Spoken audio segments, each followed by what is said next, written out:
ہم نے تیرے باپ کو تیری ماں کے خلاف بھڑکایا تھا، پر پتر تو ہی بتا، کیا تیرا باپ خود بچہ تھا کیا؟ وہ خود صحیح غلط اچھے برے کی پہچان نہیں رکھتا تھا؟ بس کر سکینہ، بس کر، کیوں اس بچے کو پریشان کرتی ہے؟ بھلا اس میں اس بیچارے کا کیا قصور؟ اور دیکھ ابھی اس کی محبت ہی تو ہے جو اتنے سالوں بعد بھی یہاں ہم سے ملنے کے لیے آیا ہے۔ کیوں نہ بولوں؟ آخر اسے اپنے دل کی باتیں نہیں بتاؤں گی تو کسے بتاؤں گی؟ میرا بھائی، میں بد نصیب تو اس کا منہ بھی نہ دیکھ پائی۔ وہ ایک دفعہ پھر سے سک اٹھیں۔ جی پلیز سنبھالیں خود کو، آپ کا بیٹا آپ کے پاس بیٹھا ہے، میں لوٹ آؤں گا آپ سب کے پاس ہمیشہ ہمیشہ کے لیے، یہ میرا وعدہ ہے آپ سے۔ بعض فیصلے لمحوں میں ہو جایا کرتے ہیں، میرے ساتھ بھی ایسا ہی ہوا تھا۔ انسان کی جڑیں ہمیشہ اپنوں سے جوڑ کر ہی مضبوط ہوتی ہیں۔ پھر کب آئیں گے آپ؟ جب تم BA کر لو گی۔ میں شرارت سے نچلا ہونٹ دبا کر بولا، یعنی 2 سال بعد ہم ہمیشہ ہمیشہ کے لیے آئیں گے؟ وہ خوش ہو کر بولی تھی۔ اس وقت مجھے اتنی پیاری لگی کہ بے اختیار دل چاہا سب کو چھوڑ چھاڑ یہاں بیٹھا رہوں۔ اس کی آنکھیں بہت خوبصورت تھیں، گہری کالی سیاہ، انتہائی چمکدار اور روشن، ان آنکھوں میں رقصاں شرارت۔ جب بھی وہ بے اختیار ہنستی تو اس کی آنکھوں میں شوخ رنگ نمی آ کر ٹھہر جاتی۔ میں نے اس کی آنکھوں میں دیکھنے سے گریز کیا، کہیں مجھے اپنا پروگرام بدلنا نہ پڑے۔ میں تعلیم مکمل ہوتے ہی ہمیشہ کے لیے پاکستان آ جاؤں گا، بس تم میرے لیے دعا کرنا، مجھے تمہاری دعاؤں کی اشد ضرورت ہے۔ اور وہ کچھ نہیں بولی، بس سر جھکا کر اضطرابی انداز میں اپنے پاؤں کے انگوٹھے سے قالین کو کھرچ رہی تھی۔ اس کی گود میں میرات العروس کھلی پڑی تھی۔ میرے آنے سے پہلے بھی غالباً وہ اسی کا مطالعہ کرنے میں مصروف تھی۔ مجھے مشرقی لڑکیاں بہت اچھی لگتی ہیں دل راجہ، خصوصاً میرات العروس میں اصغر کا کردار میرا آئیڈیل ہے۔ اس جیسی بن جاؤ نا، بدل ڈالو خود کو۔ اس نے چونک کر سر اٹھایا تھا۔ میری خاطر؟ میں نے بہت آہستگی سے کہتے ہوئے اس کا ہاتھ دبایا تھا اور اسے متحیر چھوڑ کر تیزی سے باہر نکل آیا تھا۔ وہ اپنے کمرے سے باہر نہیں نکلی تھی، سب مجھے سی آف کرنے کے لیے آئے تھے۔ تایا جی اور فاروق رؤف مجھے ایئرپورٹ چھوڑنے کے لیے لاہور بھی گئے۔ میں جانتا تھا اس کی عادت، وہ کمزور نہیں پڑنا چاہتی تھی، اسی لیے وہ میرے سامنے نہیں آئی تھی۔ سارا راستہ میں افسردہ رہا تھا، مجھے افسوس ہو رہا تھا کہ میں اس سے پہلے یہاں کیوں نہیں آیا تھا، کیوں اتنے سال اپنوں سے دور تپتی چھاؤں میں گزار دیے تھے۔ ماما کی بے جا ضد نے مجھے کہیں کا نہیں چھوڑا تھا، لیکن اب میں نے بھی تہیہ کر لیا تھا کہ واپس ضرور آؤں گا۔ میں نے پکا ارادہ کر لیا تھا کہ واپس جا کر ماما اور فرحین کو ساری باتیں بتاؤں گا تو وہ بھی بے اختیار یہاں آنے پر مجبور ہو جائیں گی۔ فرحین میری سب سے اچھی اور پیاری دوست، ماما کی فرینڈ عالیہ کی بیٹی اور سرمد کی بہن، وہ لوگ ہمارے اپارٹمنٹ کے نزدیک ہی رہتے تھے۔ سرمد اور میں نے ہمیشہ ایک ہی اسکول کالج میں پڑھا تھا، اب ہم دونوں اکٹھے ہی لنکنز یونیورسٹی میں بار ایٹ لاء میں ایڈمیشن بھی لے چکے تھے۔ بار ایٹ لاء میرا خواب، ڈیڈی کا خواب، جس کی تکمیل کی خاطر میں بہت محنت کر رہا تھا، اور اب تو اور بھی اہم تھا میرے لیے اس ڈگری کو حاصل کرنا، کیونکہ یہ دل راجہ کی خواہش تھی۔ میں ان آنکھوں میں جو بھرتی چمک اور خوشی کے رنگ، دھنک رنگ شاید ہی کبھی بھول پاؤں جو اس کی آنکھوں میں میری بات سن کر اترے تھے۔ گہرے میرون سوٹ میں اپنی گلابی رنگت، اپنی تمام ترسوگواری اور یاسیت سمیت وہ دل میں اترتی محسوس ہو رہی تھی۔ سبک سبک نرم نرم ایڑیوں والے ننگے پیر مخملی گھاس پر بہت جچ رہے تھے۔ اس کی میری طرف پوچھ تھی، شولڈر کٹ بال بڑھ کر کمر سے نیچے تک پہنچ رہے تھے۔ بالوں کی چوٹی سے نکلی چند آوارہ لڈیں ہوا کے دوش پر رقص کرتی اس کے حسن میں مزید اضافہ کیے دے رہی تھیں۔ آج بہت عرصے کے بعد میرے دل نے پھر اسے ایک لقب سے نوازا تھا۔ اس کے حسن کو میں نے آج ایک بالکل مختلف لقب دیا تھا، حسن جہاں سوز کا پیکر۔ میں ٹیرس پر کھڑا اسے اضطراری انداز میں ادھر سے ادھر چکر لگاتے دیکھ رہا تھا۔ آج کافی دنوں کے بعد اس کی طبیعت سنبھلی تھی، تبھی آج صبح وہ مجھے لان میں واک کرتی نظر آئی تھی۔ میں بے اختیار اس کے پیچھے لان میں چلا آیا۔ دل نشیں، آج عرصے کے بعد یہ نام میرے لبوں نے دوبارہ چھوا تھا۔ وہ آج بھی چنبیلی کی خوشبو سے مہکتے وجود والی انچھوئی کلی تھی۔ اس نے بے اختیار مڑ کر دیکھا تھا۔ گڈ مارننگ، جواباً مسکراتے ہوئے اس نے مجھ سے کہا تھا۔ سفید آبدار موتی انابی ہونٹوں میں ذرا دیر کو اپنی چھپ دکھلا کر غائب ہو گئے تھے۔ کیسی طبیعت ہے اب تمہاری؟ میں لان میں پڑی چیئرز میں سے ایک پر بیٹھتے ہوئے بولا۔ ٹھیک ہوں، آہستگی سے کہتے وہ بھی ایک کرسی پر ٹک گئی تھی۔ میں نے دیکھا اس کی آنکھیں سوجی ہوئی تھیں۔ پھر کیا سوچا ہے تم نے؟ کچھ تکلیف دہ پل خاموشی سے گزار کر میں نے نہ چاہتے ہوئے بھی اس تکلیف دہ موضوع کا ایک سرا تھام لیا تھا۔ آخر کوئی نہ کوئی حل تو نکالنا ہی تھا نا۔ میں اپنا فیصلہ آپ سب کو سنا چکی ہوں، وہ بے لچک لہجے میں کہتے ہوئے اس لمحے وہی پرانے والی دل راجہ محسوس ہوئی مجھے۔ لیکن دل، اس طرح یہ مسئلہ کیسے حل ہوگا؟ تمہیں سوچ سمجھ کر فیصلہ کرنا چاہیے، آخر تمہاری پوری زندگی کا سوال ہے، میں نرمی سے سمجھاتے ہوئے بولا۔ میں نے کہا نا، میں فیصلہ کر چکی ہوں اور آپ کو پتہ ہے کہ میں اپنے فیصلے بدلا نہیں کرتی۔ وہی ہٹ دھرمی اور تحکم برا دو ٹوک لہجہ جو کبھی اس کی شخصیت کا حصہ تھا، اس کے بارے میں بھلا مجھ سے بہتر کون جان سکتا تھا؟ جوش سے نہیں، ہوش سے کام لو دل راجہ، اپنے فیصلے پر ٹھنڈے دل و دماغ سے نظر ثانی کرو، پھر مجھے بتانا۔ میرا لہجہ ابھی بھی لچکدار تھا کیونکہ میں حقیقتاً اس کی بھلائی چاہتا تھا۔ شافع ٹھیک کہتے ہیں دل، ایسے کام باہمی مشاورت سے ہی کیے جا سکتے ہیں۔ تم پلیز ٹینشن مت لو اور آرام سے سوچ سمجھ کر فیصلہ کرو۔ فرحین جوس گلاسوں میں ڈالتے ہوئے بولی، ہم دونوں میاں بیوی سحر خیزی کے عادی تھے، شام کو ایئرپورٹ ٹائم سے چلے جائیے گا شافے۔ وہ جوس کا گلاس مجھے پکڑاتے ہوئے بولی، کیوں خیریت فری؟ میں چمبے سے بولا تھا، سرمد آ رہا ہے شافے، بھول گئے کیا؟ وہ نروٹھے پن سے بولی، بھئی میں تو مذاق کر رہا تھا یار، ٹھیک ہے چلا جاؤں گا۔ میں نے کنکھیوں سے دل نشین کی طرف دیکھا، وہ امر بیل کی بیل پر بیٹھی چڑیا کو بغور تکتے ہوئے کسی گہری سوچ میں گم تھی۔ میں حیران تھا کہ بعض دفعہ دعائیں اس انداز میں بھی قبولیت کا درجہ پاتی ہیں کہ ہم نے اپنے مانگنے پر افسوس سا ہونے لگتا ہے۔ میں نے کبھی دل راجہ کو روتا دیکھنے کی خواہش کی تھی، مگر صرف اپنے لیے، اور قدرت کا کیسا سنگین مذاق ہوا تھا میرے ساتھ کہ آج وہ میرے سامنے بیٹھی رو رہی تھی، مگر میرے لیے نہیں، کسی اور کے لیے۔ تم سارا دن بور ہوتی ہوگی، ایسا کیوں نہیں کرتی کہ میرے ساتھ چلو، تھوڑی آؤٹنگ ہو جائے گی، تمہارا دل بھی بہل جائے گا اور تھوڑا مجھے بھی آسرا ہو جائے گا۔ فرحین بہت پیار سے کہہ رہی تھی، وہ دل نشین سے بہت نرم لہجے میں بات کرتی تھی کیونکہ وہ اسے بہت پسند آئی تھی۔ میرا دل نہیں چاہ رہا بھابھی، پلیز آپ چلی جائیں نا، میں پھر کسی دن چلی جاؤں گی۔ وہ سستی سے کہتے ہوئے اٹھ کھڑی ہوئی، پھر کسی دن نہیں، ابھی چلو، دیکھو تو چند دنوں میں کیا حالت بنا لی ہے تم نے۔ دل خود کو سنبھالو، تم کوئی کمزور لڑکی نہیں ہو، نہ ہی اتنی ارزاں کہ خود کو اس طرح ختم کر لو۔ فرحین نے اسے رسان سے سمجھایا، تو پھر میں اور کیا کروں بھابھی، میں تھک گئی ہوں، کسی کا سامنا نہیں کرنا چاہتی میں، مجھے کسی سے کوئی تعلق نہیں رکھنا، پلیز آپ سب مجھے تنہا چھوڑ دیں۔ وہ سسک اٹھی تھی، نہیں دل، نہیں چندا، تمہیں ہمت نہیں ہارنی، بلکہ ڈٹ کر حالات کا مقابلہ کرنا ہے۔ تم ایسا کیسے کر سکتی ہو؟ تم کوئی عام لڑکی نہیں ہو، تم تو بہت اہم خاص لڑکی ہو۔ یہ باتیں تو کمزور اور ان پڑھ عورتیں یا جو اپنے اچھے برے کی پہچان نہیں رکھتی، کچھ کر نہیں سکتی، ان پر جچتی ہیں۔ ڈٹ جاؤ دل، اپنا حق حاصل کرو۔ وہ پیار سے اس کے بالوں میں انگلیاں پھیرتے ہوئے بولی، نہیں بھابھی میں ہار گئی، بہت کاری ضرب پڑی ہے اب کی بار تقدیر کی طرف سے، میں ٹوٹ کر بکھر گئی ہوں۔ ایک عمر لگے گی اپنی ذات کی عمارت کو جوڑنے میں، اور ایک زمانہ لگے گا اپنی کچی کچی زخمی دل کو سمجھانے میں۔ اپنے آپ کو اکیلا مت سمجھنا دل، زندگی کے ہر موڑ پر، ہر آزمائش میں خود سے پہلے مجھے اپنے سامنے پاؤ گی، میرا تم سے وعدہ ہے۔ چلو اٹھو شاباش، مارکیٹ چلتے ہیں، سرمد بھی آنے والا ہوگا، اس کے آنے تک مجھے سارے انتظامات بھی کرنے ہیں۔ اپنی خوشیوں کے قاتل پر بھلا کوئی کیسے اعتبار کر سکتا ہے فرحین، یہ تم نہیں جانتی، مگر دل نشین راجہ اچھی طرح سے جانتی ہے۔ وہ سوچتے ہوئے پھیکی سی ہنسی ہنستے ہوئے چل دی تھی۔ وہ کافی دیر سے اسے مشکوک نظروں سے دیکھ رہا تھا، اور وہ حیران تھا کہ اتنی صبح جبکہ ابھی سورج بھی نہیں نکلا تھا، بغیر کسی ڈر اور خوف کے اتنے مالکانہ انداز میں کون لڑکی گھوم پھر سکتی ہے یہاں۔ وہ رات بھر صحیح طرح سے سو نہیں پایا تھا کیونکہ کسی بھی انجان جگہ پر اسے پہلی رات نیند بالکل بھی نہیں آتی تھی، اسی لیے رات بھر کروٹیں بدلنے کے بعد وہ صبح کافی جلدی بیدار ہو گیا تھا، اور اب وہ پچھلے آدھے گھنٹے سے ایک لڑکی کو اضطراری انداز میں ادھر سے ادھر چکر لگاتے دیکھ رہا تھا۔ اس سے پہلے کہ دیر ہو جائے، مجھے صورتحال جاننا چاہیے۔ خود کلامی کرتے ہوئے اسے نیچے جانے والی سیڑھیوں کی طرف قدم بڑھا دیے۔ کون ہو تم، اور یہ بتاؤ یہاں کیا کرنے آئی ہو؟ وہ اسے کندھوں سے پکڑ کر اس کا منہ اپنی طرف کرتے ہوئے بولا۔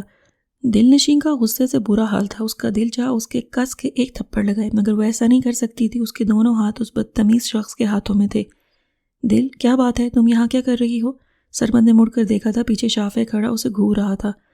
پتہ نہیں، یہ شخص اچانک آ کر پوچھنے لگا میں یہاں کیا کرنے آئی ہوں، میں اسے بالکل بھی نہیں جانتی۔ دل کے چہرے پر خوف کے سائے ابھی بھی لرزاں تھے۔ مجھے بے اختیار سرمد پر غصہ آیا۔ It's okay, calm down please. یہ سرمد ہے، فرحین کا بھائی، رات ہی کو آیا ہے، تم سے ڈنر پر اس کی ملاقات نہیں ہو سکی، اس لیے تم دونوں ہی ایک دوسرے کو پہچان نہیں پائے۔ کیا یہ سرمد ہے؟ لیکن یہ تو مجھے چور کہہ رہا تھا، وہ ہانسی ہو کر بولی۔ اس وقت اس کے چہرے پر بالکل ویسی ہی معصومیت تھی جسے دیکھ کر میں مبہوت ہو کر اپنے ہوش کھونے لگتا تھا۔ آہ دل راجہ، زندگی مانا کہ مسلسل آزمائش کا نام ہے، تم اسے مزید تو مشکل مت بناؤ، مگر میں صرف یہ سب سوچ سکتا تھا، کہنے کی جرت اور تمام اختیار میں اپنے ہاتھوں کھو چکا تھا۔ مجھے کیا پتا تھا کہ آپ چور نہیں، بلکہ میں تو خود حیران تھا کہ اتنی خوبصورت لڑکی کو چوری کرنے کی کیا ضرورت ہے۔ سرمد اپنا دفاع کر رہا تھا، جواباً وہ اسے کھا جانے والی نظروں سے دیکھتے ہوئے دو بدو بولی، چور ہوں گے آپ خود، میں تو دل نشیں ہوں، میں چوری نہیں کرتی بلکہ ڈائریکٹ قتل کرتی ہوں۔ با اعتماد اور باوقار انداز میں وہ بالکل وہی دل راجہ نظر آ رہی تھی جو باہمت، باعزم اور مضبوط قوت ارادے کی مالک تھی۔ آہستہ آہستہ وہ خود کو سنبھال رہی تھی، جو بھی تھا وہ زندگی کی طرف لوٹ رہی تھی، جو کم سے کم میرے لیے ایک بہت بڑی کامیابی تھی۔ نہیں جی دل نشین صاحبہ، بلکہ نازنین محجوبین صاحبہ، یہ تو آپ کی زیادتی ہے، دل چرانے کا آپ کو پورا حق ہے۔ سرمد ابھی نہ جانے اور کیا کہتا کہ میری تنبیہ پر اس کی زبان کو بریک لگانے پڑے۔ میں نے ہی اسے بلوایا ہے دل، یہ تمہارا کیس لڑے گا، اسی لیے اس کو جلدی سے بلوایا ہے تاکہ تمہارا کیس اسٹڈی کر کے ہم کوئی اسٹیپ لے سکیں۔ وہ حیران نظروں سے اسے تک رہی تھی۔ میں نے چور نظروں سے اس کی آنکھوں میں دیکھا، جہاں اب بھی وہی چمک تھی، بلکہ شرارت کی جگہ ہلکی ہلکی سوگوار سی نمی نے لے لی تھی جو اس کی آنکھوں کو مزید خوبصورتی بخشتی تھی۔ تو گویا آپ میرا کیس نہیں لڑیں گے؟ جب وہ بولی تو لہجہ ہر قسم کے جذبات سے آری تھا۔ وہ بغور مجھے ہی دیکھ رہی تھی، ان آنکھوں میں نہ جانے کیا کیا سوال مجھے نظر آئے تھے۔ میں نے ہمیشہ کی طرح نظر چرانے پر ہی اکتفا کیا تھا۔ کیوں؟ بندہ خاکسار آپ کو اس قابل نہیں نظر آتا کہ آپ کا کیس لڑ سکے؟ نہایت عاجزی سے کہتے ہوئے سرمد کو نش بجا لایا تھا۔ نہیں، پتھر مار لہجہ سرمد کی آنکھیں پھاڑنے کو کافی تھا، کیونکہ اس کے لیے سب کچھ بالکل اچانک اور نیا تھا۔ وجہ جان سکتا ہوں میں؟ وہ خود کو سنبھالتے ہوئے بولا۔ رہنے دیجیے، آپ کے بس کا کام نہیں ہے حقیقت کو ہضم کرنا۔ ہلکا طنز کرتے ہوئے اداسی سے مسکراہٹ نے اس کے لبوں کو چھوا تھا۔ ایسی بات نہیں ہے مس دلنشین صاحبہ، ہم پیشہ ورانہ انداز پہ مکمل سنجیدگی اور خلوص کے ساتھ مظلوم کو انصاف دلانے کی کوشش کرتے ہیں، کیونکہ ہم محنت کی حلال کمائی پر یقین رکھتے ہیں۔ سرمد کا لہجہ فوراً نارمل اور خشک ہو گیا تھا۔ اچھا ایسا ہے تو چلو آزما کر دیکھتے ہیں۔ خلاف توقع وہ جلدی مان گئی تھی، اور یہ زندگی میں پہلا موقع تھا جب میں نے دلنشین کو اپنا فیصلہ بدلتے دیکھا تھا۔ کیا چاہتی ہیں آپ؟ پیشہ ورانہ انداز میں پوچھا گیا۔ طلاق، پتھر مار ٹھوس لہجے میں جواب دیا تھا۔ ایک تو وہ اس قدر دو ٹوک اور باروب لہجے میں بات کرتی تھی کہ اگلا بندہ چاہ کر بھی مزید کوئی سوال نہیں پوچھ سکتا تھا۔ الزام کیا لگانا چاہیں گی آپ؟ اغوا کا، حبس بیجا میں رکھنے کا اور زبردستی نکاح کا کیس کیجیے۔ تڑپ کر کہا تھا، کیونکہ یہی سب سچ ہے۔ نگاہیں اب کی بار جھکا لی تھیں۔ کوئی بھی بندہ آپ کو دیکھ کر اپنا ایمان سلامت نہیں رکھ سکتا، کیونکہ آپ واقعی میں بہت خوبصورت ہیں، اسی لیے بندے کو کچھ رائے تو ملنی چاہیے۔ سرمد ایک بار پھر پٹڑی سے اتر چکا تھا، اب یقیناً اس کی خیر نہیں تھی۔ آپ کو میرا کیس لڑنا ہے یا نہیں؟ تنک کر پوچھا گیا۔ اگر نہیں تو بے جا فضول سوالات کرنے کی کوشش مت کریں، اور اگر ہاں میں جواب ہے آپ کا تو پھر شافی بھائی سے ساری تفصیل پوچھ لیجئے، کیونکہ باہمی مشاورے سے فیصلہ کرنے کے لیے مدد انہوں نے مانگی ہے آپ سے، نہ کہ میں نے۔ Is that clear? بے لچک انداز میں کہتی ہوئی وہ جھٹکے سے اٹھی اور اندر کی جانب بڑھ گئی تھی۔ پیچھے حیران پریشان سرمد کو مجھے اب تفصیل بتانا تھی۔ مجھے دلنشین کو اس حالت میں دیکھ کر بہت دکھ ہوتا ہے شافے۔ رات بستر پر لیٹنے سے قبل فرحین پھر وہی تکلیف دہ موضوع چھیڑ چکی تھی۔ انجانے میں وہ میرے زخموں پر لگے خرونوں کو بڑی بے دردی سے نوچ دیتی تھی، اور میں باوجود کوشش کے چیخ کر اپنی تکلیف کا اظہار بھی نہیں کر سکتا تھا۔ آپ کچھ کرتے کیوں نہیں شافے؟ کتنا مان لے کر وہ آئی ہے یہاں۔ پلیز شافے، اسے روتا تڑپتا دیکھ کر میرا دل کٹتا ہے۔ میرے سینے پر سر رکھ کر لیٹی وہ اس وقت میرے اتنے نزدیک ہونے کے باوجود بھی مجھ سے صدیوں کے فاصلے پر کھڑی تھی۔ میں نے بے اختیار اپنا دایاں ہاتھ اپنے دل پر رکھا تھا۔ تکلیف حد سے سوا ہو کر آنکھوں میں مرچیں بھرنے لگی تھی۔ میں نے بے اختیار اپنے سینے پر سے فری کا سر بے دردی سے جھٹکا تھا۔ وہ حیران نظروں سے مجھے تک رہی تھی، لیکن اس وقت میں مزید کچھ بھی سننے کے موڈ میں نہیں تھا، اسی لیے جھٹکے سے اٹھا اور باہر ٹیرس پر آ کر کھڑا ہو گیا۔ آج کی رات پھر میں نے سگریٹ پھونکتے اور جلتے گزارنا تھی۔ ہمیں لاحق جو ایک بے نام سا غم ہے، عجب غم ہے۔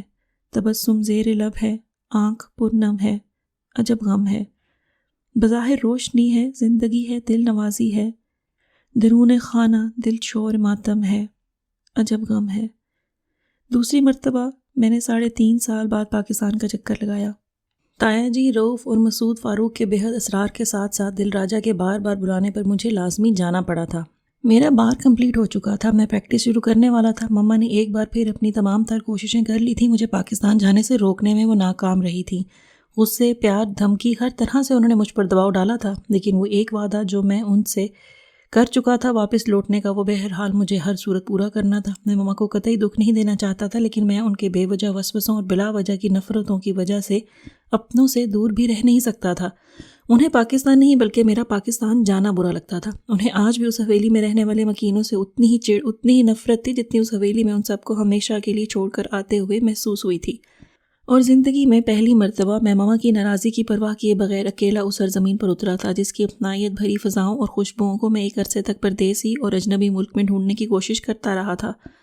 میں نے واپس آ کر تایا جی کی امانت کے ساتھ ساتھ وہاں کے لوگوں کی چاہتوں اور محبتوں کے قصے سنا سنا کر مما کو منا لیا تھا۔ وہ قائل ہوئی تھی یا نہیں میں یہ نہیں جانتا تھا، مگر اتنا ہوا تھا کہ مما ساری باتیں سن کر اور وہ فائل لے کر خاموش ضرور ہو گئی تھیں، اور یہ ان کی نیم رضامندی کا گرین سگنل تھا۔ اس دفعہ پاکستان جاتے وقت میں پہلی بار سے زیادہ پرجوش اور خوش تھا۔ گزرتا ماہو سال میں آنے والی گاؤں کے لوگوں اور حویلی میں تبدیلیاں دل راج کے توسط سے مجھ تک پہنچتی رہی تھیں۔ اس میں دل راج کے ذاتی مسائل سے لے کر دیہی اور قومی امور تک پر تبصرہ تفصیلی ہوتا۔ عمر ملک اب بھی چپ چپ کر سگریٹ پیتا ہے، حذیفہ اسکول جانے لگا ہے، رؤف اور مسعود جڑواں تھے، اس لیے ہر کام میں ایک جیسی شکل رکھنے کے باوجود پسند ناپسند میں اختلاف رکھتے تھے۔ دل راج جی سے اب مار نہیں کھاتی، وہ ملکوں کے بیٹوں کے ساتھ کرکٹ میچ میں اب بھی انہیں بے ایمانی نہیں کرنے دیتی، میں یہ بھی جانتا تھا۔ غرض ان گزرے 3 ساڑھے 3 سالوں میں میں نے حویلی اور گاؤں والوں کے ساتھ پل پل گزارا تھا۔ آج پھر میں ایک دفعہ اسٹیشن پر اترا تھا۔ آج مجھے تانگے سے حویلی نہیں پہنچنا تھا، بلکہ آج فاروق گاڑی لے کر پہنچنے والا تھا۔ میرے آنے کی خبر صرف اور صرف فاروق کو تھی۔ وہ بھی پچھلے کچھ عرصے سے اپنی مختصر سی فیملی کے ساتھ دبئی سیٹل ہو چکا تھا۔ شاید اب وہ بھی چھٹیوں میں پاکستان آیا تھا۔ گاؤں میں اس دفعہ بھی چند تبدیلیاں دیکھنے میں آئی تھیں۔ سب سے پہلے مجھے وہ بڑھ کا درخت نظر آیا، اس کے ساتھ ایک زیر تعمیر عمارت تھی جسے ہاسپٹل بنایا گیا تھا۔ یہ نیک کام تھا، یقیناً تایا جی کر رہے ہوں گے۔ کپاس کی فضل اپنے جوبن پر تھی، لہلہاتے کھیت اپنی خوش بختی پر چومتے گاتے مجھے خوش آمدید کہہ رہے تھے۔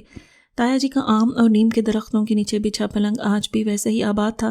جی اپنی مرغیوں کو دانہ دنکا ڈالنے میں مصروف تھیں۔ حذیفہ روف کے کندھے پر بیٹھا شاید کوئی کہانی سنانے میں مگن تھا۔ سب سے پہلے مجھے پہ تایا جی کی نظر پڑی تھی، وہی والہانہ محبت، وہی باروب لہجہ۔ میں بھاگ کر ان کے گلے جا لگا تھا۔ مجھے ان میں سے ڈیڈی کی خوشبو آتی تھی۔ شافے پتر، تو یہاں اتنا اچانک آج پھر؟ میں تو سمجھا تھا کہ تو ہمیں بھول گیا ہے، پھر کبھی واپس نہیں آئے گا۔ پچھلی بار کے جیسا مان بھرا شکوہ تایا جی ایک دفعہ پھر 3.5 سالوں بعد دہرا رہے تھے۔ میں کیوں نہ آتا تایا جی؟ میرا مان تو آپ لوگ ہیں، میری جڑیں تو آپ لوگوں سے جڑی ہیں، اور میں آپ لوگوں کا ہی تو خون ہوں۔ اور بھلا کوئی اپنے خون سے جدا ہوتا ہے؟ کبھی اپنی جڑیں کاٹ کر پھینک سکتا ہے کوئی؟ میں نے بھی مان بھرے لہجے میں ان کے دونوں ہاتھ چومتے ہوئے اپنی آنکھوں سے لگائے۔ کیا بات ہے، گھر میں بڑی خاموشی ہے، باقی لوگ کدھر ہیں بھائی؟ 15 منٹ کے مسلسل انتظار کے بعد بھی میں دل راج کو دیکھنے میں ناکام ہو کر بالآخر ان سب کا پوچھ بیٹھا۔ سب ادھر ہی ہیں، آس اپنے میکے گئی ہے، مسعود شہر گیا ہوا ہے، اور دل راج اندر اپنے کمرے میں ہے۔ رہا رؤف تو وہ ابھی تمہارے سامنے حذیفہ کو لے کر باہر گیا ہے۔ جی تفصیل بتاتے ہوئے بولی۔ دل راج گھر میں موجود تھی، اور پھر بھی گھر مکمل سکون کا نقشہ پیش کر رہا تھا۔ میں جتنا حیران ہوتا کم تھا۔ اس کے باوجود گھر میں خاموشی ہے تایا جی؟ میں ہولے سے ہنسا۔ تایا جی میری بات سمجھ کر مسکرائے۔ میرا پتر بڑا سدھر گیا ہے، اب ویسے واویلا نہیں بچاتی، اب بلکہ بڑی ماٹھی ہو گئی ہے۔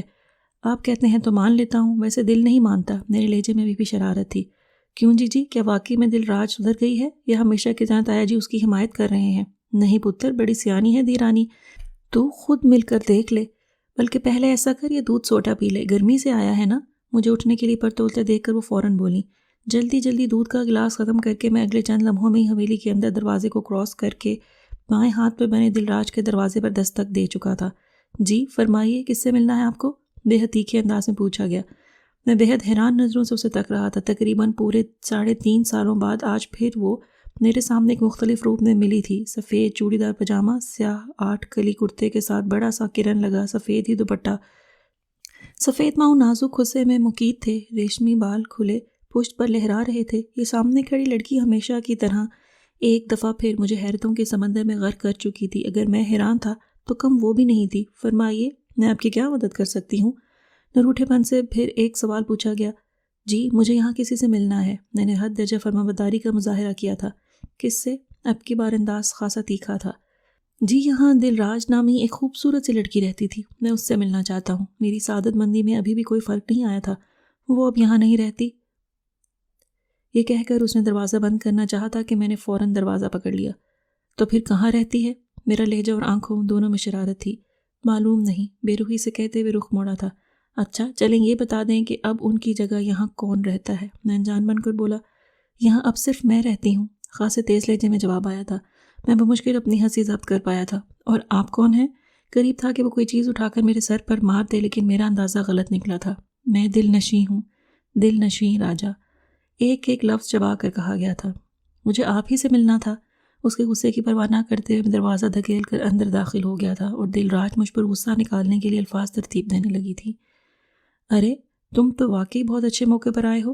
اسی مہینے کے آخر میں ہم لوگ رؤف اور مسعود کی شادیاں کر رہے ہیں۔ چلو اچھا ہے، تم بھی شرکت کر لینا، بلکہ بھرپور شرکت کرنا۔ آخر کو تمہارے بھائیوں کی شادی ہے، سب تیاریاں تقریباً مکمل ہیں، بس 2-4 روز میں ڈھولکی بھی رکھوا دوں گی، اور مٹھائی کے لیے حلوائی بھی حویلی میں بٹھا دوں گی۔ تم دیکھنا، حویلی کی شادیاں بہت پرونق ہوتی ہیں، تمہیں بہت مزہ آئے گا۔ جی برابر مجھے تفصیلات سے آگاہ کر رہی تھیں۔ جی میں واقعی میں بہت خوش ہو رہا ہوں۔ یہ سب سن کر مجھے حقیقتاً بہت شوق تھا یہاں کی شادی دیکھنے کا۔ میں ضرور یہاں بھرپور شرکت کروں گا۔ ویسے جی کیا بابا اور ممی کی بھی ایسے ہی پرونق شادی ہوئی تھی؟ میں اشتیاق بھرے لہجے میں پوچھ کر شاید بہت بڑی غلطی کر بیٹھا تھا۔ تبھی جی ٹھنڈا سانس بھرتی ہوئی بولی، ہاں پتر، تیرے باپ کے بیاہ پر تو ہم سب نے اپنے دل کے سارے ارمان نکالے تھے۔ پورا 1 ماہ ڈھولکی رکھی تھی اور حلوائی بھی بٹھایا تھا۔ 3-4 تو مہندیاں لگائی تھیں گاؤں کے لوگوں نے تمہارے باپ کو، اور سب سے زیادہ لمبی گاڑیوں والی بارات اس زمانے میں صرف تمہارے باپ کی ہی گئی تھی۔ اتنی محبتوں چاہتوں سے بیاہ کر لائے تھے تمہاری ماں کو۔ مگر وہ ناشکری خود غرض شہری عورت شک میں اپنا سب کچھ گنوا بیٹھی۔ توبہ ہے جی، شافی بھائی کی والدہ ہیں وہ، آپ کم سے کم آنی کے بارے میں ان کے سامنے تو ایسا نہ کہیں۔ دل نشین جو بھی کچھ دیر پہلے وہاں آئی تھی ٹوکے بغیر نہ رہ سکی۔ شاف ہے کوئی بچہ نہیں جو درست غلط کی پہچان نہیں رکھتا، میں ساری حقیقت ضرور بتاؤں گی اسے۔ جی پلیز، ابا جی نے منع کیا تھا، اس نے کمزور سی مزاحمت کی تھی۔ گزرے وقت نے دل راجہ پر بہت گہرا اثر ڈالا تھا، اس کا تیز سفر کر لے جانے والا لہجہ نہایت دھیما ہو گیا تھا۔ نہیں جی کو مت روکو، میں ان سے خود ساری معلومات لینا چاہوں گا۔ میں تنگ آ گیا تھا اس بھول بھلیاں والے کھیل سے، نہ ماما کچھ بتاتی تھیں، میں تایا جی سے پوچھتا تو وہ بھی ٹال جاتے۔ کبھی کبھار مجھے ایسا لگتا ہے کہ جیسے میں نے آنے میں بہت دیر کر دی ہے دل نشین۔ اور آپ کو ایسا کیوں لگتا ہے؟ وہ ایک چھوٹا سا پتھر اٹھا کر ندی کے بہتے پانی میں پھینک کر پانی میں بننے والے گرداب دیکھنے لگی۔ اس لیے کہ میں دل راج سے نہیں مل سکا۔ پانی میں پھینکنے کے لیے دوسرے پتھر والا ہاتھ اس کا ہوا میں ہی مولک رہ گیا تھا۔ وہ حیرانی سے میری طرف مڑی تھی۔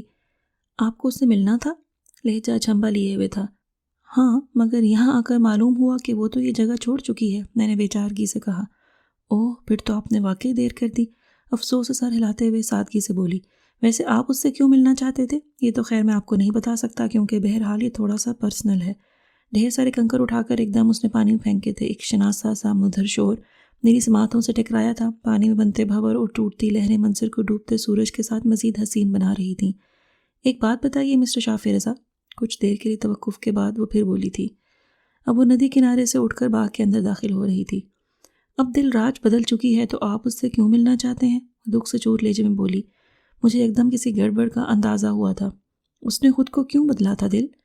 شافی رضا کو میرات العروس کی اصغری بہت پسند تھی، اس لیے جاتے وقت اس نے ایک چھوٹی سی خواہش کا اظہار کیا تھا۔ دل راج نے اسی لمحے یہ فیصلہ کر لیا تھا کہ وہ دل نشین کو ضرور ڈھونڈے گی، اور دیکھیں بالآخر اس نے اسے پا لیا۔ دوپٹے کے پلو کو کبھی اپنی انگلی پر لپیٹتی اور کبھی چہرے پر در آنے والی لٹیں اپنے ہاتھ سے کان کے پیچھے اڑستی، وہ دیو مالائی حسن کا پیکر لگ رہی تھی۔ اس کا جواب سن کر میرا دل خوشی سے بھر گیا تھا۔ تھینک یو دل، تھینک یو سو مچ، بے خودی کے عالم میں کہتے ہوئے میں نے بے اختیار اس کے دونوں ہاتھ تھام لیے۔ حویلی میں جی کے حسب وعدہ اگلے 3-4 دنوں میں ہی شہنائیاں گونجنے لگی تھیں۔ پوری حویلی کو کسی دلہن کی طرح سے سجایا گیا تھا۔ حویلی کے بڑے سے صحن میں چارپائیاں اور کرسیاں چاروں طرف بچھا کر درمیان کی خالی جگہ پر زمین پر کارپٹ بچھا کر ان پر چاندنیاں بچھائی گئی تھیں، اور ساتھ میں تھوڑے تھوڑے فاصلے پر گاؤ تکیے لگا دیے گئے تھے۔ مختلف قسم کی مٹھائیاں تیار ہو رہی تھیں اور ان کی اشتہا انگیز خوشبو ہر سو پھیل کر ماحول کو اور نکھار بخش رہی تھی۔ حویلی کی بارہ میں مردوں کے بیٹھنے کا انتظام کیا گیا تھا، جہاں روزانہ رات کو گاؤں کے تمام لوگ اور رؤوف مسعود کے دوست اور عزیز و اقارب آ کر شغل میلہ لگاتے اور مٹھائیاں، فروٹ اور چائے سے لطف اندوز ہوتے۔ یہاں کے لوگوں کی خاص بات جو میں نے دیکھی وہ یہ تھی کہ خوشی ہو یا غمی، سب ایک دوسرے کے ساتھ اس میں برابر کے شریک ہوتے تھے۔ گزرتے ہر پل میں مجھے ادراک ہوا تھا کہ دل نشین واقعی دل نشین ہے۔ میں خوش نہیں تھا، بلکہ میں بہت زیادہ خوش تھا۔ ایک لمبے عرصے تک بھٹکنے کے بعد مجھے میری زندگی کی ناؤ کو کنارہ ملا تھا، دل نشین کی صورت میں۔ امریکہ کو ایجوکیشن میں پڑھنے کے باوجود دنیا بھر کی مختلف کمیونٹیز کی لڑکیوں سے مل کر مجھے کبھی اپنائیت کا رتھی بھر احساس نہ ہوا تھا۔ میں نے اپنی 27 سالہ زندگی میں کوئی ایسی لڑکی نہ دیکھی تھی، نہ اس سے ملا تھا کہ اس سے متاثر ہوتا۔ دل راج نے دل نشین تک کا سفر صرف شافی رضا کی خاطر کیا تھا۔ اگر کوئی اسے اس روپ میں دیکھ لیتا تو ہرگز سوچ ہی نہ پاتا کہ کبھی وہ ضدی، ہٹ دھرم، بولڈ، شدت پسند اور کسی حد تک خود پسند دل راج کے وجود میں جیتی تھی۔ مگر یہ کایا پلٹ ہوئی تھی۔ آج بھی سب اس تبدیلی پر حیران تھے سوائے شافی رضا کے۔ 15 دن ہو چکے ہیں لیکن میں ابھی تک عمر سے نہیں ملا ہوں۔ کیا بات ہے، خیریت تو ہے؟ کہیں تمہاری اس سے لڑائی تو نہیں ہو گئی؟ آج پھر ہم لوگ گھر سے باہر کھیتوں میں گھومنے پھرنے نکلے تھے۔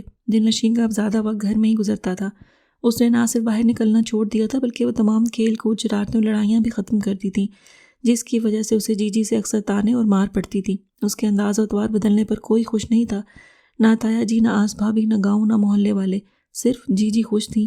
وہ اب یہاں نہیں ہوتا، لاہور میں کنگ ایڈورڈ میں میڈیکل کے غالباً آخری سال میں ہے، پھر اس کے بعد ہاؤس جاب کے لیے بھی وہیں رکے گا اور شاید FRCS کرنے کے لیے انگلینڈ چلا جائے۔ تو کیا اتنے عرصے میں اس کے گاؤں کا چکر لگانے کا کوئی ارادہ نہیں؟ میں حیران ہی تو ہوا تھا۔ یہ میں نے کب کہا؟ میں نے تو بس اس کی فیوچر پلاننگ کے متعلق انفارم کیا ہے آپ کو۔ جیسا اس نے مجھے بتایا ویسا میں نے آپ کو بتایا۔ وہ سرسوں کا پھول توڑتے ہوئے لاپرواہی سے بولی تھی۔ اس کی یہی بے نیازی اسے مزید دلکش و دل نشین بناتی تھی۔ تم بالکل نہیں بدل سکتی دل، میں نے گہرے گھمبیر لہجے میں اسے بغور دیکھتے ہوئے کہا تھا۔ جواباً اس کے عارض پر گرتی پلکوں کی چلمن اور شرم و حیا نے اس کے عارض دہکا دیے تھے۔ میں نے بدلنا کب چاہے شافی بھائی؟ کڑوی گولی مجھے بغیر پانی کے نگلنی پڑی تھی جب وہ مجھے شافی بھائی کہہ کر مخاطب کرتی تھی، مگر میں مجبور تھا کہ عمروں کا فرق تو بہرحال ہم نے اٹل حقیقت کی طرح سے موجود تھا۔ کہ اب بھی باغ سے پھل چوری کر کے کھاتی ہو؟ میں ہنسا۔ نہیں، اب تو نہ وہ دن رہے، نہ وہ لوگ، نہ ہی وقت، اب کچھ بھی تو ایسا نہیں رہا۔ میں ان سب کو بہت مس کرتی ہوں۔ وقت ایک سا کیوں نہیں رہتا شافی بھائی؟ وہ آسمان کی وسعتوں میں کچھ تلاشتے ہوئے دکھ سے چور لہجے میں بولی تھی۔ وقت کو بدلنا ہی چاہیے دل، کیونکہ فطری طور پر انسان بہت جلد یکسانیت سے اکتا جاتا ہے۔ اگر ہماری زندگیوں میں ایک ہی موسم آ کر ٹھہر جائے تو بالکل ویسا ہی منظر ہماری زندگی پیش کرے گی جیسے کھڑے پانی میں جمی کائی۔ میں ناصحانہ انداز میں اسے سمجھا رہا تھا۔ لیکن گزرا وقت ہمیں ہمیشہ یاد تو آتا ہے نا؟ کیا آپ کو بھی یاد آتا ہے؟ اس نے جیسے میری تائید چاہی تھی۔ مجھے نئی چیزیں فیسینیٹ کرتی ہیں، مجھے حال میں جینا اور مستقبل پر نظر رکھنا اچھا لگتا ہے، اور مجھے بچپن کے دل راج کو حال کی دل نشیں میں دیکھنا اچھا لگتا ہے۔ آخر میں کہتے ہوئے میں ذرا شوق ہوا تو وہ جھیم گئی۔ دل راج اور دل نشیں میں آج بھی ایک قدر مشترک تھی، دونوں ہی شدت پسند تھی۔ آج حویلی میں ضرورت سے زیادہ چہل پہل تھی کیونکہ آج دونوں بھائیوں کی مہندی تھی۔ تمام لوگ مہندی لے جانے کی تیاریوں میں تھے۔ عام سی شکل و صورت والی لڑکیاں جو روزانہ ڈھولکی بجانے اور ہلا گلا کرنے آتی تھیں آج بڑے سلیقے سے کیے گئے میک اپ اور جدید فیشن کے لباس پہنے مہاجبین اور افسراؤں کو بھی مات دے رہی تھیں۔ دل نشیں شاکنگ پنک کلر کے غرارہ سوٹ میں لائٹ میک اپ اور کھلے بالوں میں لگائے گجروں کے ساتھ کوئی مغلیہ شہزادی لگ رہی تھی۔ اس کی سراہی دار گردن میں سجا سچے موتیوں کا ہار اس کے گلے میں سج کر اپنی سج دھج میں اضافہ کر رہا تھا۔ اسے ڈول دودیا بازوؤں میں کلائی سے کوہنے تک سجی چوڑیاں اور گجرے یقیناً اپنی قسمت پر ناز کر رہے ہوں گے۔ اپنی تمام تر سادگی کے باوجود وہ اتنی دل نشیں، اتنی دل نواز لگتی تھی، تو آج معمولی سج دھج سے تو وہ قیامت ڈھا رہی تھی۔ اس کا قیامت خیز سراپا شوق رنگ غرارے میں قدرے اور نمایاں لگ رہا تھا۔ میں مبہوت سا کئی لمحے دیکھے گیا۔ آپ کیوں اس وقت مراقبے میں چلے گئے بھائی؟ کوئی خاص چلہ کاٹ رہے ہیں کہ ناغہ کرنا گناہ ہے؟ وہ جانے کب میرے پاس آ کر کھڑی ہوئی تھی۔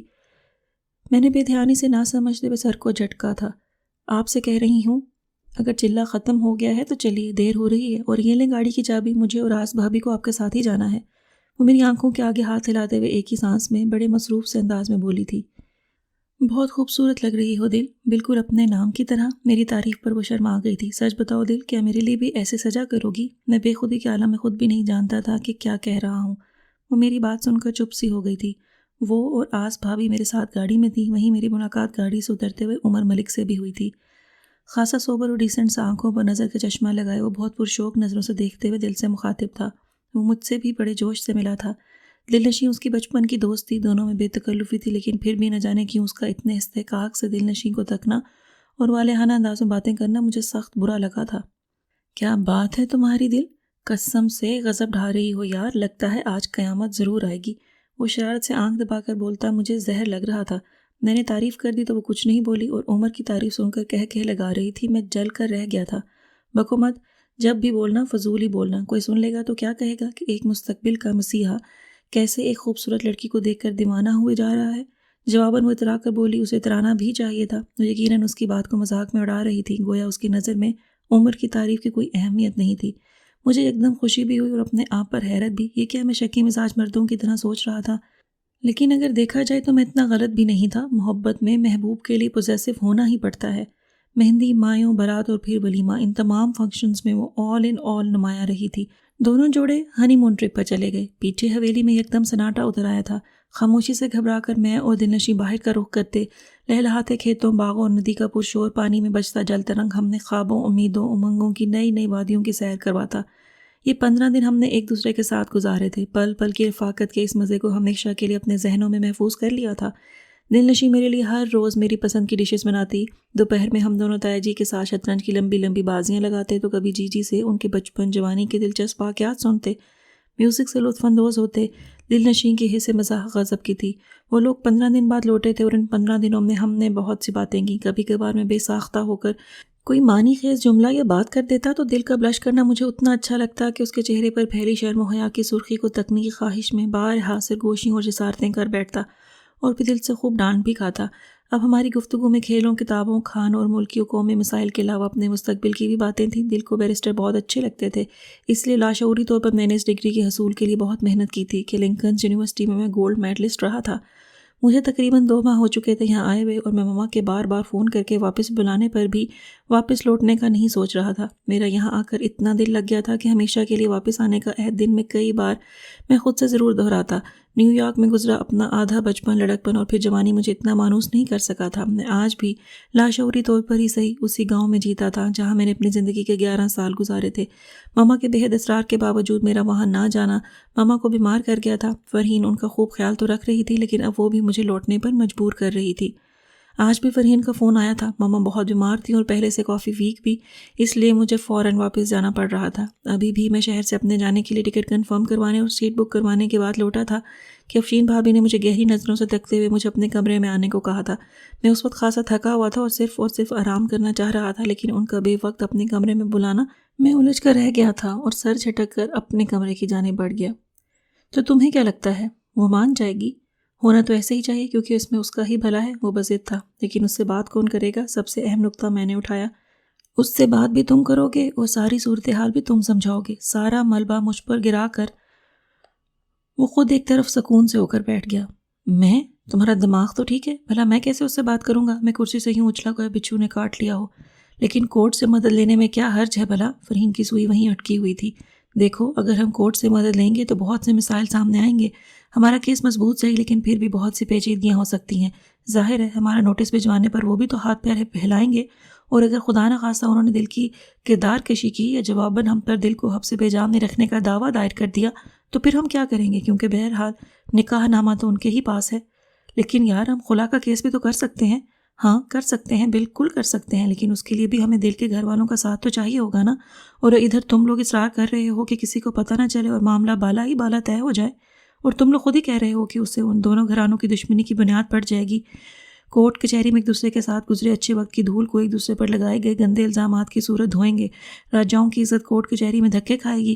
اگر ملکوں کی فیملی بھی اس میں برابر کی شریک ہوگی اور دونوں فیوڈل گھرانے خون خرابے کو اولویت دیں گے۔ اگر دل سمجھوتا کر لے تو؟ فرحین کا انداز سوالیہ تھا۔ ہاں، پھر تو صورتحال ساری مختلف ہوگی۔ اگر دل سمجھوتا کر لیتی ہے تو پھر تو آسانی کے ساتھ ہم لوگ کام کر سکتے ہیں، لیکن دل مانے تو نہیں، وہ کبھی نہیں مانے گی، وہ بہت ضدی ہے۔ میں جانتا ہوں، وہ فیصلہ ایک بار کر لیتی ہے، اسے بدلا نہیں کرتی۔ کوئی اور حل نکالو اس کا۔ اب کی بار میں نے اپنی ہمت کو مجتمع کرتے ہوئے کہا تھا۔ لیکن کوشش تو کی جا سکتی ہے نا، نہیں تو ناچار ہمیں کورٹ سے مدد لینی ہوگی، اور اگر ایسا نہ ہی ہو تو اچھا ہے۔ سرمد نے اپنی رائے دی۔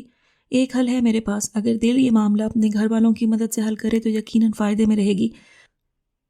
فرحین نے چٹکی بجاتے ہوئے مسئلے کا حل بتایا۔ واہ جی واہ، واقعی میں اللہ عورت کو ایک چیز ایک ہی وقت میں عطا کرتا ہے، بہت اچھا کرتا ہے۔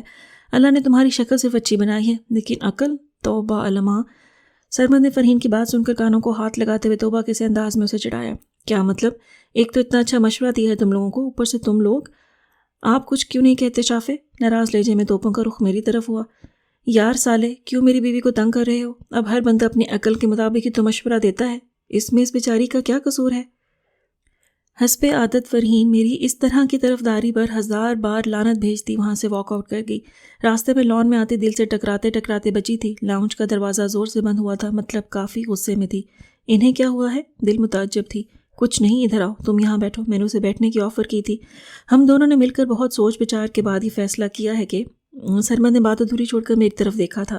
کیا فیصلہ کیا ہے آپ لوگوں نے؟ کرسی پر بیٹھتے ہوئے متعجب لہجے میں بولی تھی۔ کچھ نہیں، تم یہ بتاؤ کہ جی جی سے رابطہ ہوا تمہارا؟ نہ چاہتے ہوئے بھی میں نے بات بدل دی تھی۔ نہیں، باوجود کوشش کے میرا ان سے رابطہ نہیں ہو سکا، شام کو پھر کروں گی۔ تو کیا انہیں یہ بالکل بھی نہیں پتا کہ آپ کہاں ہیں؟ سرمد حیران ہوا تھا۔ نہیں، جانتے ہیں، رؤوف بھائی کو پتا ہے کہ میں یہاں ہوں۔ کن حالات میں ہوں یہ بھی؟ سرمد کا انداز سوالیہ تھا، کھوجتی ہوئی نظریں جیسے ایکس رے کر رہی ہوں۔ نہیں، اسے فون کر کے میں نے بتایا تھا کہ دل نشیں میرے پاس ہے۔ میں کسی کام سے لاہور گیا تھا تو وہیں ایک تقریب میں میری ملاقات دل سے ہو گئی اور میں بے حد اصرار کر کے اپنے ساتھ اسے یہاں لے آیا۔ دل کے چہرے پر پھیلے تذبذب کے آثار کو دیکھ کر اب کی بار جواب میری طرف سے آیا تھا۔ آپ لوگوں نے بتایا نہیں کیا سوچا ہے پھر آپ نے؟ بیرسٹر سرمد شفیع صاحب۔ اب کے بار وہ قطرے چبا چبا کر بولی تھی۔ وہ سمجھ گئی تھی کوئی بات ہے ضرور جو جان بوجھ کر اسے چھپائی جا رہی ہے۔ اللہ میری توبہ، کبھی بھی حسن اور ذہانت اکٹھی نہیں ہونی چاہیے ورنہ بڑی تباہی مچتی ہے۔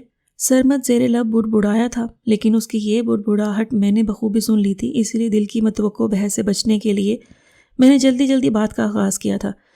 کیا آپ لوگوں کا دماغ تو صحیح ہے؟ آپ کو پتہ ہے آپ لوگ کیا کہہ رہے ہیں؟ نتیجہ حسب توقع تھا۔ وہ تو پھٹ پڑی تھی ہماری بات سن کر۔ پلیز دل ریلیکس، دیکھیں اس کے علاوہ ہمارے پاس کوئی چارہ نہیں ہے۔ ارے واہ، یہ دنیا سے علیحدہ کام ہو گیا ہے یا یہ اتنا پیچیدہ ہے کہ قانون کی کسی کتاب میں اس مسئلے کا حل نہیں ہے؟ وہ تنک کر بولی، یہ بات نہیں ہے دل، بات کو سمجھنے کی کوشش کریں، دیکھیں اگر مل بیٹھ کر مسئلہ حل ہو جاتا ہے تو کیا ضرورت ہے اپنی عزت کو کورٹ کچہری میں اچھالنے کی؟ سرمد نے اس کے غصے کو ٹھنڈا کرنا چاہا تھا۔ تو کیا اب آپ میری عزت بچا رہے ہیں؟ مجھے جھکا کر میری انا کا خون کر کے آپ اس شخص کو فاتح بنا کر ایک دفعہ پھر مجھے اس کے قدموں میں جھکنے پر مجبور کر رہے ہیں، اور پھر بھی کہہ رہے ہیں کہ یہ اتنی سی بات ہے؟ اس کا غصہ ہنوز قائم تھا۔ میں خاموش تماشائی بنا دونوں کو باری باری دیکھ رہا تھا۔ آپ کو کیا لگتا ہے کہ کورٹ کچہری میں جا کر آپ کو انصاف بغیر کوئی قیمت چکائے مل جائے گا؟